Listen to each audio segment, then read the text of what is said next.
कर्मों का फल एक कहानी। कर्मों का फल, अच्छे कर्म का अच्छा फल और बुरे कर्म का बुरा फल। दोस्तों, हम सब इस दुनिया में इसलिए आते हैं क्योंकि हमें किसी से लेना होता है तो किसी का देना होता है। एक नगर में एक राजा रहता था। वो बहुत ही दयालु था, धर्म कर्म में यकीन करने वाला था। उनके पास जो भी व्यक्ति उधार मांगने आता वे उसे मना नहीं करता था। राजा ने ये काम अपने एक विश्वासु मंत्री को दिया था। जो भी व्यक्ति उधार मांगने आता था, मंत्री उससे एक ही सवाल पूछता था कि भाई, तुम उधार कब लौटाओगे, इस जन्म में या फिर अगले जन्म में? जो लोग ईमानदार होते वो कहते, हम तो इसी जन्म में आपका कर्ज चुकता कर देंगे। और कुछ लोग जो ज्यादा चालाक एवं बेईमान होते वे कहते, हम आपका कर्ज अगले जन्म में उतारेंगे।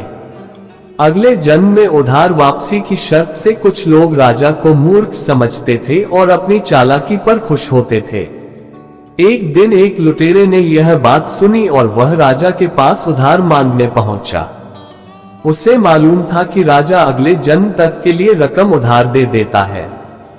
उसका मकसद उधार लेने से अधिक राजा की तिजोरी को देखना था। अब लुटेरे ने राजा से कुछ रुपये उधार मांगे। राजा ने मंत्री को बुलाकर उधार देने को कहा। मंत्री ने लुटेरे से पूछा, भाई, इस जन्म में लौटाओगे या अगले जन्म में? लुटेरे ने कहा, मंत्री जी, मैं ये रकम अगले जन्म में लौटाऊंगा। मंत्री ने तिजोरी खोलकर उसे पैसे दे दिए। लुटेरे ने भी तिजोरी देख ली और तय कर लिया कि इस मूर्ख राजा की तिजोरी रात में लूट कर चला जाऊंगा।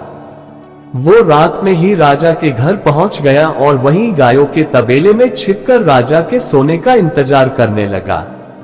अचानक वो लुटेरे ने सुना कि गायें आपस में बातें कर रही हैं और वह लुटेरा गायों की भाषा ठीक से समझ पा रहा है। अगर आपको वीडियो अच्छी लग रही है तो सब्सक्राइब करना ना भूले, इससे हमें और वीडियो बनाने की मोटिवेशन मिलती है। एक गाय ने दूसरी से पूछा, तुम तो आज ही आई हो ना? उस गाय ने जवाब दिया, हाँ, आज ही राजा के तबेले में आई हूँ। राजा जी का पिछले जन्म का कर्ज उतारना है। और तुम कब से यहाँ हो? उस गाय ने पलट कर पूछा। तो पहले वाली गाय ने बताया, मुझे तो 3 साल हो गए हैं बहन, मैंने राजा जी से कर्ज लिया था ये कहकर कि अगले जन्म में लौटाऊंगी। राजा से उधार लेने के बाद जब मेरी मृत्यु हो गई तो मैं गाय बन गई और राजा के तबेले में चली आई। अब दूध देकर उसका कर्ज उतार रही हूँ। जब तक कर्ज की रकम पूरी नहीं हो जाती तब तक यही रहना होगा। लुटेरे ने जब उन गायों की बातें सुनी तो होश उड़ गए और वहां बंधी गायों की ओर देखने लगा। वो समझ गया कि उधार चुकाना ही पड़ता है, चाहे इस जन्म में या फिर अगले जन्म में उसे चुकाना ही होगा। वह उल्टे पांव राजा के घर की ओर भागा और जो कर्ज उसने लिया था उसे फटाफट मंत्री को लौटाकर रजिस्टर से अपना नाम कटवा लिया। दोस्तों, इस तरह से हर व्यक्ति को कुछ न कुछ लेने देने के हिसाब चुकाने होते हैं और इसी कर्ज का हिसाब चुकता करने के लिए इस दुनिया में हर कोई अलग अलग रूप लेकर आता है। जैसे कोई बेटा बनकर आता है तो कोई बेटी, कोई पिता तो कोई माँ, कोई पति तो कोई पत्नी, कोई मित्र तो कोई शत्रु बनकर आता है। चाहे दुख हो या सुख, हिसाब तो सबको देने ही होते हैं। अच्छे कर्म का अच्छा फल और बुरे कर्म का बुरा फल सभी को इस जन्म में नहीं तो अगले जन्म में चुकाना ही होता है।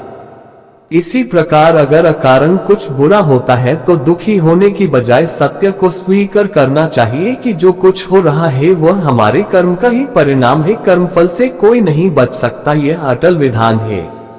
आप जहां भी जाते हैं, जो कुछ भी करते हैं, आपके कर्म ही आपको शांतिपूर्वक देख रहे होते हैं। किसी न किसी दिन आपको आपके कर्म का फल पृथ्वी पर वहन करना ही होता है। इसलिए दोस्तों, हमें कर्म करने में सावधानी रखनी आवश्यक है। Please like, share and subscribe my channel.